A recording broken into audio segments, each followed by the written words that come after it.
In a world where the delicate balance of nature hangs by a thread, one undeniable truth emerges. Fire, once revered and respected, has brought devastation for biodiversity. Paul and I recently attended a Granite Border Landcare Workshop on Fire and Biodiversity, presented by Alexander Dudley, a very passionate and experienced ecologist. I wanted to share with you some of the things that we learnt there. Long before our time, beneath the endless sky, our Indigenous peoples walked the earth, custodians of an ancient wisdom. They understood the rhythms of nature, knowing when to harness fire's power and when to restrain it. If one of them started a fire at the wrong time, they were severely punished. But with the invasion came disruption. Their culture collapsed and their songlines were silenced, as was their language, and thus the erosion of ancestral knowledge. Today, as flames rage across vast expanses, animals that once thrived now vanish in smoke and in some cases become extinct. Burnoffs intended to prevent catastrophe unwillingly become the cause of it, leaving ecosystems ravaged and life teetering on the edge. People are doing burn-offs to prevent big fires, but this is not good for the land and they're killing animals. If you burn at the end of a dry season, animals can escape fire by going down the cracks in the earth, but they can't do that at the start of a dry season.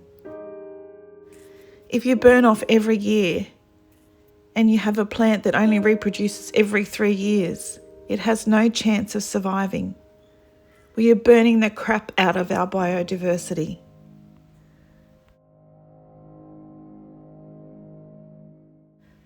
A lot of people don't realise how thin our atmosphere is, and we can only breathe the bottom layer.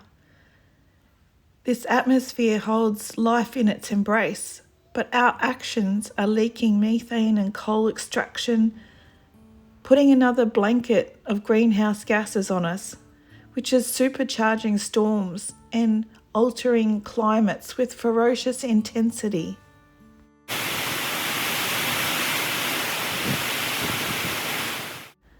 For creatures with specific needs like owls and geckos, the loss of habitat becomes an insurmountable barrier to survival. Logs, once highways and homes, now reduced to ashes, sever vital connections in the web of life. It takes 100 years for the hollows of trees to form, and it takes 200 to 250 years for a hollow to form suitable enough for an owl to live in it. And some birds and goannas have very specific needs. So if there's a fire, this can make it almost impossible for them to live. Alex likened it to having the best job in the world as a whiskey taster. But if you have no accommodation, then life is not great. You can go out and sleep in a cardboard box, but that's not going to help you attract or keep a spouse. The animals, like skinks, marsupials, geckos, they use the logs as highways and shelter from one area to another. So leaving the logs on the ground is good for animals.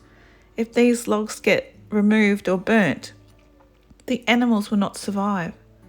Feral cats will move up to 18 kilometres to a burnt area because the smaller animals can no longer hide and they just eat everything in their path.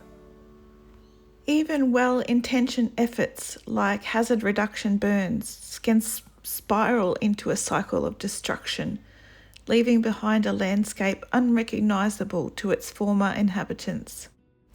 The Queensland government actually burn 1/3 of their estate every year.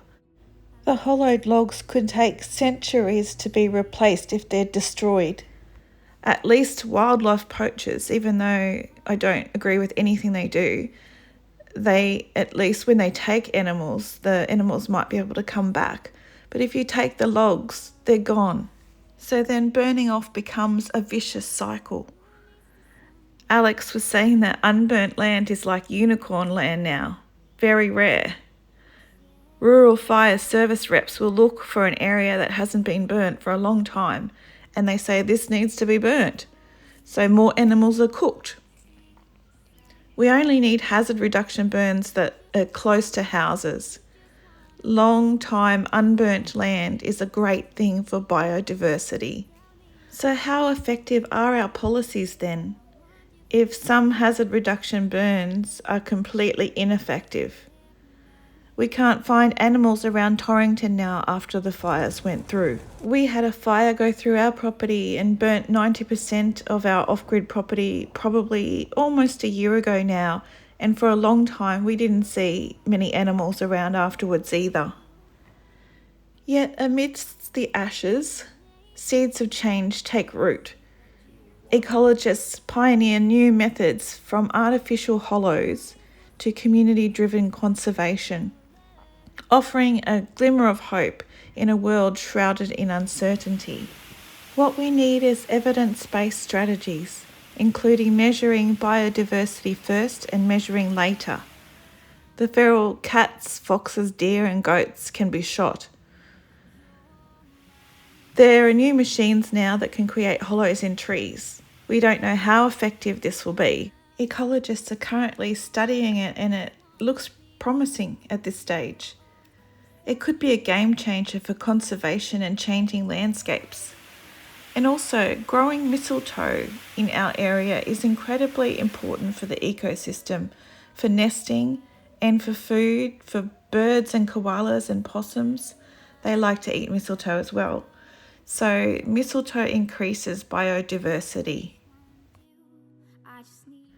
Alex also suggested some simple ways to protect your home from bushfire.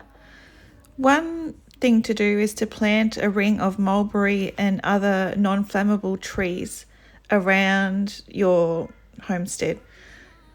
Minimise the use of timber in building, and there's also new paint that is repelling fires, and also you can add ember mesh to your buildings. Sadly, Alex had family members who had passed away in a house fire, and he couldn't stress enough that you need to have a fire plan in place. However, he still reinforced that long unburnt areas are a rare asset, and citizen science is important for creating baseline data. So keep a log of the animals that you've seen on your property. If you do that, systematically submit them to iNaturalist. We are arguably the most powerful species that has ever lived.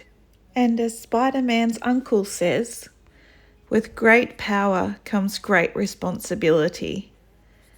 We are putting a whole bunch of ecosystems under threat. Science is not exact, but it's definitely better than guessing. Politicians need to make decisions based on science and evidence of hazard burn effects.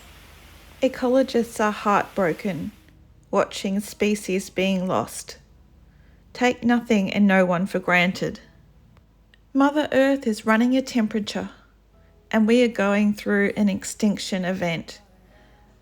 And one day a new ecosystem will develop, probably without human beings.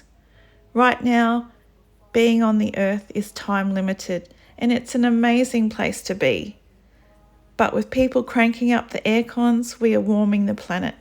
There's always a feedback loop. There are so many wonderful experiences that we can have in our brief time. We shouldn't run away from our opportunities.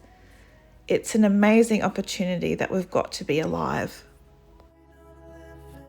Fungal communication is going on underground, and biodiversity of soil microorganisms is going on beneath our feet.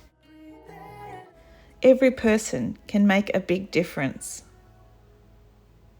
The biggest control you have are ethical banking and superannuation. Where are you investing your money, and where are they spending it on? Nothing scares capitalists like they might lose some money. Plantations are the best way to source wood, and renewable energy is a no-brainer. Electric vehicles is another possible option, but we should be producing batteries and vehicles in Australia. Don't waste power. When you live off-grid, it's always like this. Unfortunately, our state governments can be our worst enemies, and they can be the worst loggers and the worst bullies about some of these issues. So we stand at a crossroads where every choice carries weight. Through science, through action, we hold the power to shape the future of our world. Together we stand at the precipice of change, our choices shaping the destiny of generations yet to come. Let us heed the call of the wild, for in our hands lies the power to heal, to protect, and to restore the balance of our world.